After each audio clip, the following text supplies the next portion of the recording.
myaka 125 ng'eddwaliro lino liwa abantu obujjanjabi obw'enjawulo ssaako okutendeka abasawo abajjanjaba abantu. Olwaliro bano bakuŋŋaanidde ku kkanisa y'omutukuvu Pawulo Namirembe mu kusaba kw'okwebaza Katonda olw'emyaka gino mu buweereza. Emikolo gino gitandise na kukumba ssaako okutendereza okuva mu kkwaya y'eddwaliro era nga gyetabiddwako abantu ab'enjawulo okuva mu gavumenti eya wakati, obwakabaka bwa Buganda, abantu ssekinnoomu ssaako abasawo n'abayizi abayiga obusawo. Okusaba kuno kulembeddwa musabalabizi w'ekkanisa ya Uganda Dr. Samuel Stephen Kazimba Mugalu era ng'onaatendereza empeereza y'eddwaliro lino eri bannayuganda ssaako Ssekabaka Muteesa ow'olubereberye olw'okulengerera ewala n'ayita baminsani kuno abaaleeta eddiini nga mu bano mwe mwajjira ne Dr. Albert Cook eyalitandikawo. Ono era asabye gavumenti okuteeka essira ku malwaliro n'ebyobujjanjabi mu ggwanga kisobozese okutumbula ebyobulamu. Also, let me call upon the government of Uganda also if there is a better place where money should be injected, it is in the medical ministry. And we should give attention to our hospitals in Uganda. After all, here or outside, people die. Dr. Alan Muluta nga yakiikiridde minisita w'ebyobulamu Dr. General Sacheng ategeeza nti gavumenti ekoze ebintu ebiwerako okutumbula ebyobulamu era nga amalwaliro nga Mengo gakoze kyamaanyi okuziba eddibu eririwo mu byobulamu mu ggwanga lino.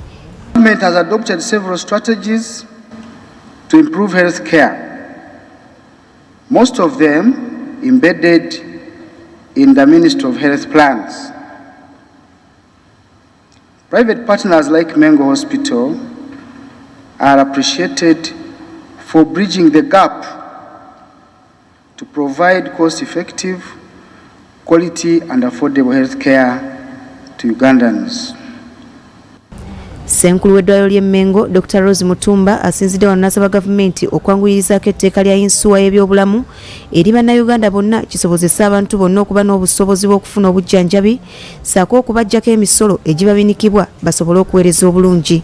Mulanga gwe tugubira gavumenti kwe kwanguya issue eya insurance okusobola okuba nga bannayuganda gavumenti ebayambako n'ebasasulirako ku ssente ezibajjanjaba. Ate ffe eno mu ddwaliro twandiyagadde gavumenti etukendeereze ku misolo oba n'okugugirawo ddala omusolo gwe tusasula ng'eddwaliro tusobole naffe ssente ze tukyajinga abalwadde baffe okuzikendeeza. Alambuludde ebituukiddwako mu bbanga lino eddwaliro lye limaze nga liwa abantu obujjanjabi era n'ategeeza nti kati kye bataddeko essira kwe kuligaziya n'okulyongeramu ebizimbe okusobola okutumbula empeereza yaabwe. Ngedde mu by'okusomesa abasawo, bannaasi, abazaalibwa, kati ate tusomesa ne badoctors bennyini n'abasawo b'amanyi. Mu myaka egiddako essira tugenda kuliteeka ku kweyongera okuzimba ebizimbe ebisobola okuwa obujjanjabi obutuufu,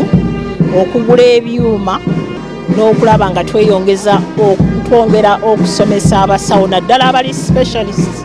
Bano era bawaddeyo cheeki ya bukadde 2 ng'ettafaali ku kuzimba Church House. Farida Nakayiza, BBS Telefina, Agesikka. Akadde